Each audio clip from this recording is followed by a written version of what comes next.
Hello everybody, how are y'all doing? It's Trevon from freesidechaining.com here. So today I'm about to show you how to pretty much balance out the vocals and the beat in your song.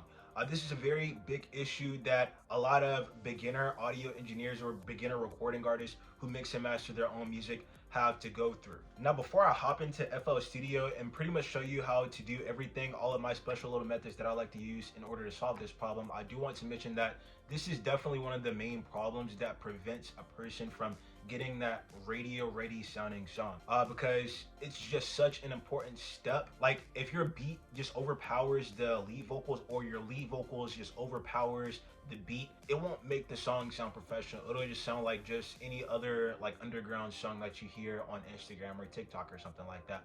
So that's why making sure that you have this step down will like literally put you like so much further ahead of everybody else as far as like getting those professional sounding songs. But anyways, let's hop into FL Studio, everyone.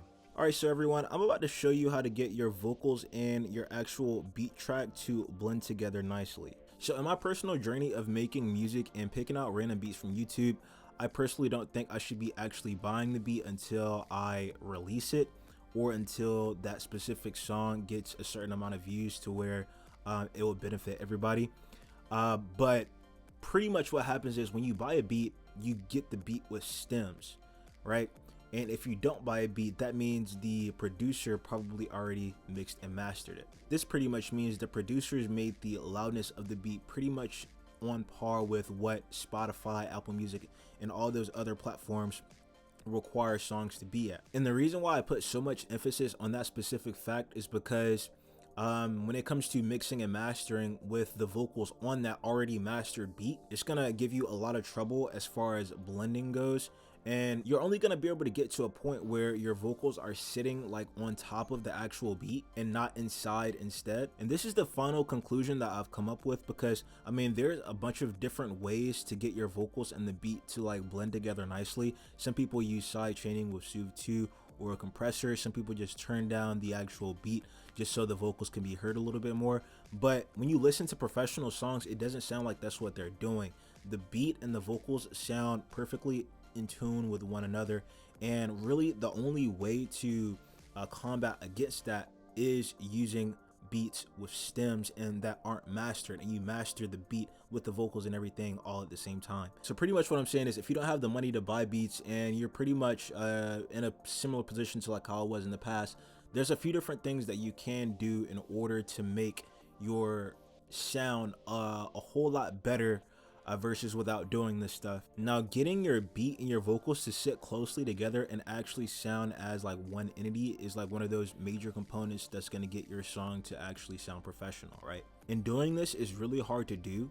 I mean, because even if you've mixed perfectly, if you don't have that master right, because this essentially is pretty much mastering as far as like getting both of these entities to fit together perfectly. Master involves all components of your whole entire track, so that's why I'm just referring to this whole situation as a master. But when it comes to like mastering your track, it's really important to getting your song sounding professional. I know a lot of people skip this step that are just starting out, but if you want that professional sound, mastering is definitely the way to go. But before we get to that mastering part, just a few little tips I want to show you on how to actually fix it through the mix and not on the actual master bus. First thing that you can do is just come over here to this slider for the beat. So for instance, right here, you see that I have this turned down to about 37%. This is the beat track, by the way. I had this turned down to about 37%. Now this was all the way up here at first, and I had to turn it all the way down to 37% because this beat, there's like a lot of different frequencies and stuff going around, and it's really just conflicting with my vocals, causing them to sound super weird if I just had it turned all the way up. So I had to turn it down, but I was still experiencing those same problems. So that's when I had to implement my magic sauce, right? My magic sauce, just like I was talking about earlier, again, Soothe 2, side chaining with Soothe 2. If you watch this channel, you've heard me talk about this a lot before. So to explain every single component for you in detail, all side chaining is pretty much us creating a signal and using that signal to affect something else. So our purpose of this side chain with Soothe 2 is to pretty much duck the beat behind our vocals. In order to do this, what you would need to do is, first off, you're gonna have to minimize all of this stuff. And then what you want to do, you want to come over here and you want to make a copy of all of your vocal tracks throughout the entire song. You want to make a nice copy of all of these tracks. I have a whole lot in this song. It took me a really long time to do. So after that, all I have to do on Mac is Command Option C. It may be a little bit different for you, but as soon as I press Command Option C, this pops up. And this will pretty much allow you to render out a copy of all of these vocals up here. Now, after you do this, you'll get this bar up here. This bar will pretty much just be a consolidated track of all of these other separate tracks down here that's pretty much scattered about throughout the entire song. It's all going to be consolidated into this one track. This pretty much is going to be a copy of all of that, right? And then what you want to do is you want to take this copy, you want to place it in an appropriate channel that isn't filled with any types of instruments or any other vocal takes. You want to place it in an empty insert track. And then after you do that, you want to come over here to your signal, because we're going to name it signal. Let me find out where it's at. So insert 87 is my signal track. Find insert 87. All right, cool. So yeah, right here is insert 87 or my signal track. I've placed this consolidated track right here on insert 87. Now, since you've placed that on this track, now what you want to do is come over here. You want to route this track to the actual beat, and you want to make sure you press sidechain to this track only. All right, after you come sidechain with this track only, you want to go into your Soothe 2. After you come into Soothe 2, you want to hit this sidechain button right here. You want to come up here. You want to go to processing, sidechain input, and then you want to press the signal that you just created, right? After you do that, you pretty much just need to make the proper adjustments. How I like to use Soothe 2 for sidechaining is I like to come over here with this bend shelf right here, and I like to push it all the way up and make sure that whenever you're doing this, the depth is in the negative, so you're not taking too much away. And also because of the fact that we're using 100% mix for this specific sidechain, because it just sounds best like that.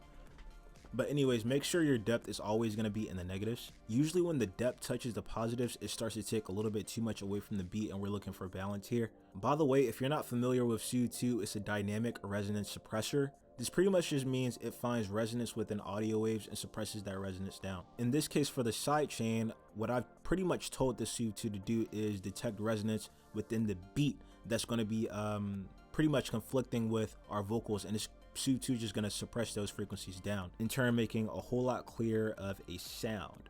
And that's pretty much how you do it. Make sure you have a nice nice attack, nice release, and pretty much sharpness, selectivity. Everything else is pretty much just your personal preference. I mean, this isn't just something that you can use as a preset. You have to kind of use it differently for every single song. I know I make a lot of different crazy sounding songs, and I have to tweak this thing around differently all the time. So just make sure you find something that works best for you. You can also use it with a compressor. I like to use Fruity Limiter sometimes. If you don't have the money for a Soothe 2, you can sidechain or a vocal duct with a compressor.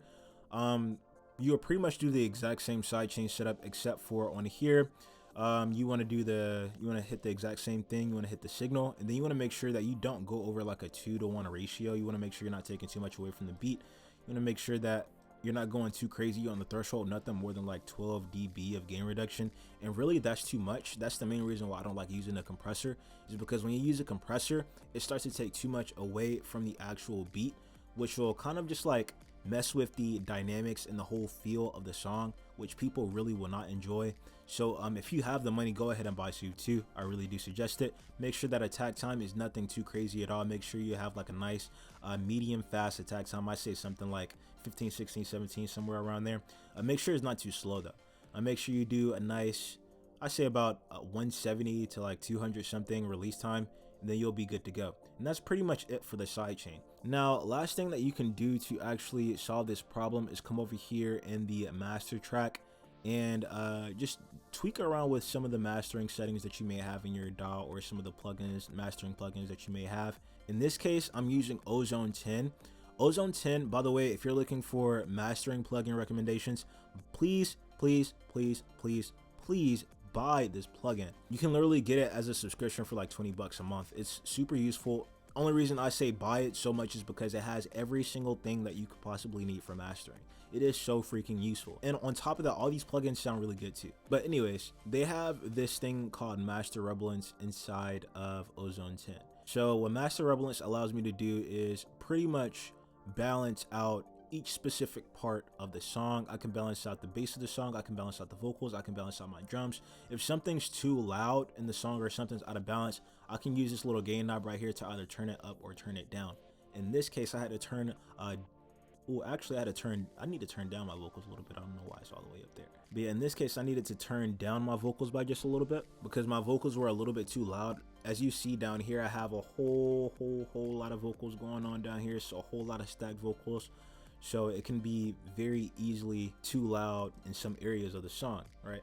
I mean, another thing that you can do if you don't have ozone or you don't have the money to buy ozone is just come over here and add a nice equalizer. Tweak up some of the frequencies in the beat until it sounds at least to a point where it's semi-balanced, because something's better than nothing, and that something is definitely going to be done with your EQ, the most basic of the basic plugins. In this specific one, I always like to take out my low end with a nice high pass filter, because sometimes beats can just have a little bit of excessive bass that kind of interferes with the frequencies in our vocals, so it's nice to go ahead and get that taken care of.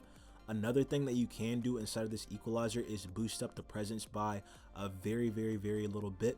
And what this is gonna do, actually, by the way, if you don't really know where those presence frequencies are inside the EQ, it's going to be anywhere from around right here, this 3K to about 4,500 hertz. That's where a lot of your frequency is going to come up. Once you get past that 4,500 hertz, that's where a lot more of sibilance is going to start coming from, and you really don't want to be boosting your sibilance, so make sure you get that taken under control. But yeah, I boosted up my presence right here a little bit, and then I also came over here to my high low mids, as I want to call it, and I boosted that up a very little bit as well, mainly just because the bulk of my vocal information is sitting in this frequency range right here. So giving a nice frequency boost right here and right here is not only going to bring up my vocals but the beat as well, but it's just going to make these specific frequencies more apparent in the mix, which is just going to make it sound a whole lot better, right? And I should mention that FYI, it probably won't take you doing all of that if you have the stems. That, like, I'm literally telling you, once you have those stems and you're able to mix and master with those stems, it's going to be a whole lot easier for you to get your vocals and your beat to blend together nicely. But that's just like the main issue that I see a lot of people come across. Whenever I'm like listening to songs or anything like that, it almost just sounds like all the time that the vocals are just sitting on top of the beat. And I don't know if that's because most people don't really master, or because most people don't know how to do that with beats that they haven't bought. And also, I should mention that I do not advise you to just like not go out and not buy any beats. If you have the money, or you get into a position where you can buy those beats, definitely go out and buy those beats. Me personally though, I just don't think that you should be buying beats if you're not getting any plays on the song, because I mean, it's pretty much just a waste of money. It's just a really bad investment if you ask me. But in this case, I'm going to show you how this song sounds with the tweaks that I've made to it. It's a pretty funky sounding beat. So I just want to kind of give you an example of what it sounds like to be pretty close to that area where it's like, okay, the beat and the vocals sound pretty close together, and this actually pretty much sounds like one entity. But it doesn't necessarily sound like how it could sound like if I had the stems for this beat and I was able to mix and master everything all together. You just stay looking right, I'ma stay being wrong. Cause we both know you wouldn't be here if it wasn't for the dollar bill. But I know you wouldn't be here if it wasn't for the dollar bill. Oh no, I ain't gonna be here unless I catch a cup fall. You just stay being tight, I'ma stay being wrong. Cause we both know you wouldn't be here if it wasn't for the dollar bill. Be here, be here, be here. You've been feeling, I've been feeling, I've been ready to make it. Now we staring in the ceiling, baby. But alright everyone, just a few quick tips to show you, and just like a little bit of information about how you can get your vocals and your beat to fit together nicely. I just wanted to give you the actual reason. If you're experiencing this issue, I wanted to give you the reason of why you're having that issue, and the solutions that you could use to actually fix that issue. And I mean, like, once you start implementing these methods, your music would just sound like a whole lot better, I'm telling you. But for the best results, again, go ahead and buy those stems. Attention, attention, recording artists and audio engineers, I'm now speaking directly to you. Now, if you're struggling getting that sound that you've always wanted out of your mix and master, you're struggling doing it all alone, you don't know really where to turn, I have a perfect opportunity for you to work with me and let me help you get to the place that you want. A few years ago, I was in a similar position as you, wondering how I could get radio ready sounding songs by myself. And it just took me a really long time to do that. But I really just want to shortcut that time for you so it doesn't take you anywhere near as long as it took me. So if that sounds like something you're interested in, make sure you hit the link down below so we can talk more about it and get you to where you need to be. But all right, everyone, hope you got a lot of value out of this video. If you did, always make sure to hit like and hit subscribe. I'll catch you all in the next one.